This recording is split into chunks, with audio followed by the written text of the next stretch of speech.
نبی پاک صلی اللہ تعالی علیہ وسلم کی حدیث اور روایت کرتے ہیں حضرت سلمان فارسی رضی اللہ تعالیٰ عنہ، اور ساتھ ہے سیدنا بلال حبشی رضی اللہ تعالیٰ، فرماتے ہیں ہم نہ گھر سے نکلے، حضور نے فرمایا ذرا جلدی چلو ایک ضروری کام ہے۔ فرماتے ہیں بڑی تیزی کے ساتھ آج روٹین سے ہٹ کر محبوب نے تیز تیز قدم مبارک اٹھائے، تیز تیز، اور فرماتے ہیں ایک گلی ہم نے کراس کی، دوسری گلی میں جو پہنچے تو پھٹے پرانے کپڑے، سادی سی بی بی، اور حالت بتاتی تھی کہ بیچاری کسی غریب گھر کی ہے، وہ سڑک پہ کھڑی تھی اور رو رہی تھی۔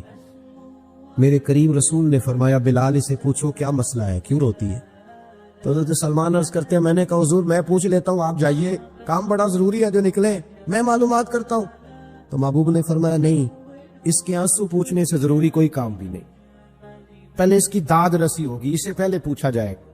روتے نہیں رہتے لوگ گھروں میں، لوگ گزر نہیں جاتے چپ کر کے، کتنے لوگ تڑپتے، کون احساس کرتا ہے؟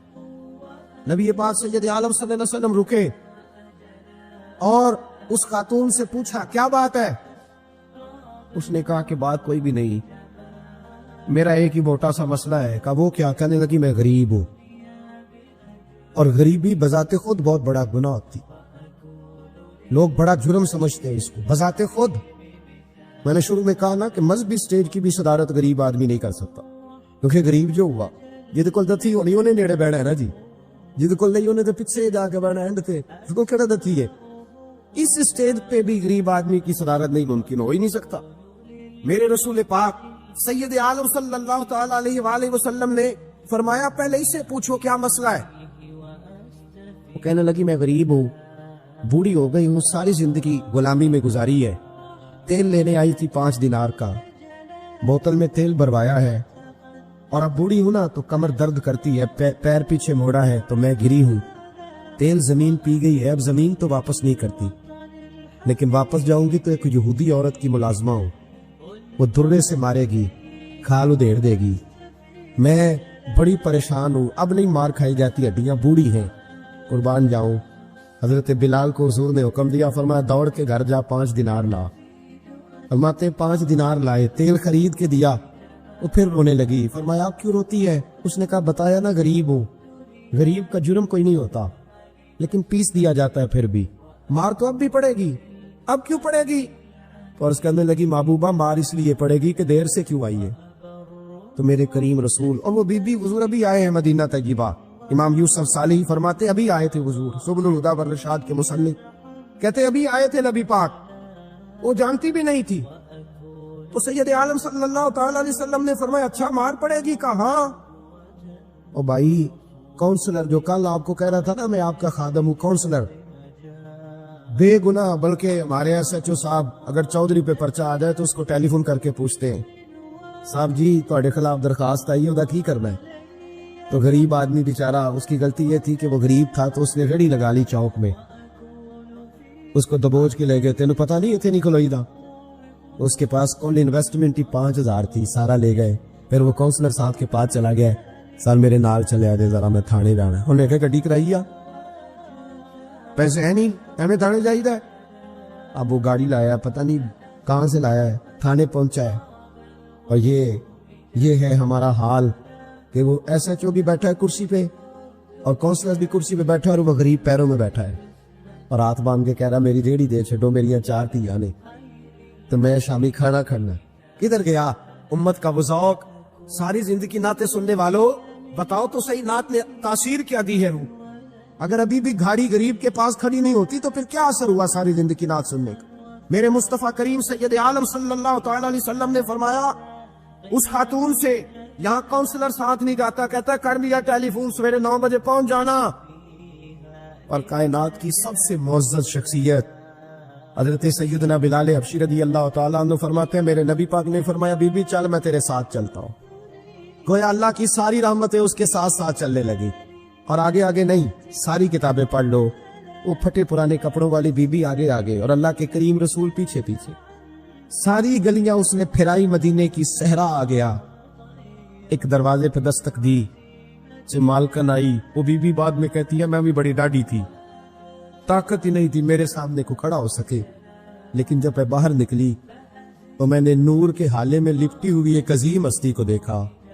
فرماتے محبوب کے گورے چٹے رنگ کے اوپر کالی زلفیں اور محبوب پاک کی مقدس آنکھیں جب تک بات کرتے رہے نظریں زمین پہ جھکی رہی. شرم و حیا والے رسول نے بڑے میٹھے بڑے دھیمے بڑے خوبصورت لہجے میں کہا. بریلی کے امام فرماتے ہیں نیچی نظروں کی شرم و حیا پہ درود. بڑے دھیمے لہجے میں فرمایا تیری نوکرانی ہے تیری. عورت کہتی ہے میں تو حضور کے جلووں میں محب ہو گئی کہ سادگی میں اتنا حسن میں نے دیکھا ہی نہیں.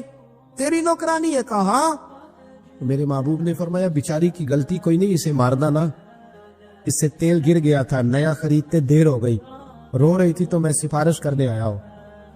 وہ خاتون کہتی ہے کسی کی نہیں مانی تھی, پر محبوب کے جملوں میں تاثیر اتنی تھی ککھ سواد نہیں مشری اندر اسا کھنڈا می چکھ ڈٹھیاں انہاں ساریاں شہواں نالوں گلاں سجن دیا مٹھیاں. فرماتے نبی پاک صلی اللہ تعالی علیہ وآلہ وسلم نے فرمایا کچھ نہ کہنا. کہنے لگی نہیں کہتی, میرا وعدہ رہا کچھ نہیں کہوں گی. اب میرے حبیب نے پھر نظر اٹھائی اور اس غریبنی کی طرف دیکھا اور فرمایا تو اگر کہے تو میں جاؤں, تو اگر کہے تو میں خود بھیک دے خود ہی کہے منگتے کا بھلا ہو, تو اگر کہے تو میں جاؤں. اس نے خراج پیش کیا تو چند آنسو گرائے. کہنے لگی محبوبہ جیسے بندہ نوازی. حضور نے رخ پھیرا. حضرت بلال کہتے میں پیچھے رہ گیا تو وہ دونوں بیویاں دوڑ کے میرے پاس آئی. کہنے لگی بتا تو صحیح ہے کون, یہ بتا تو صحیح کون تھے. تو حضرت بلال کہنے لگی تم نہیں جانتے. جناب بلال فرمانے لگے یہی تو ہیں جنہیں اللہ نے سچا رسول بنا کے بھیجا ہے. بیبیاں دوڑ کے آئی. کہنے لگی محبوبہ دروازے تک آئے ہو تو خالی تو نہ لوٹاؤ, مہربانی فرماؤ ہمیں بھی کلمہ پڑھا دو. ایک واقعہ سناتا ہوں خواجہ معین الدین اجمیری کا. عطائے رسول ہند الولی حضرت خواجہ معین الدین اجمیری رحمت اللہ تعالی علیہ میرے حضرت صاحب فرمایا کرتے ہیں ہم کتر قادری ہیں پر ہم کھل کے یہ بات مانتے ہیں کہ ہندوستان کے بادشاہ کا نام معین الدین اجمیری ہے. یہ ببانگے دول مانتے ہیں. بہرحال ہند الولی حضرت خواجہ اجمیری ہے. خواجہ اجمیری جب نئے نئے آئے نا یہاں اجمیر شریف میں, آپ نے خیمہ لگایا تھا,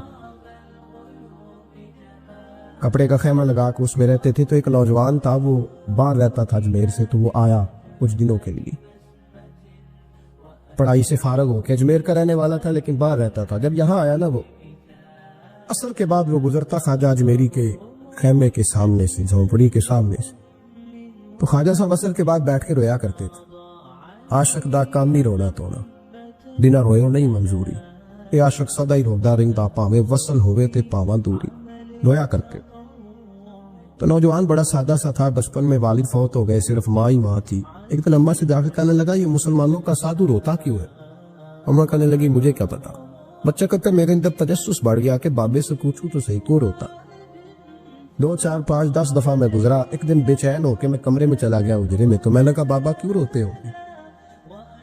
کہنے لگے مجھے اپنے شیخ کی یاد آتی, مجھے یاد آتی. تو وہ بچہ کہتا ہے مجھے اس وقت تک پتہ نہیں تھا کہ محبت میں بھی رویا جاتا ہے. میں سمجھتا تھا رونا صرف دکھوں میں آتا ہے. شیخ کی یاد آتی. حضرت عائشہ صدیقہ رضی اللہ تعالیٰ عنہ فرماتی ہے جس دن نبی پاک صلی اللہ علیہ وسلم رات کے وقت ہمارے گھر آئے نا, اور حضور نے فرمایا ابو بکر چل تم نے میرے ساتھ مدینے جانا ہے, تو میں نے جناب صدیق اکبر کو روتے دیکھا. تب مجھے پتہ چلا کہ محبت میں بھی بڑا رونا آتا ہے, محبت میں بھی رویا جاتا ہے.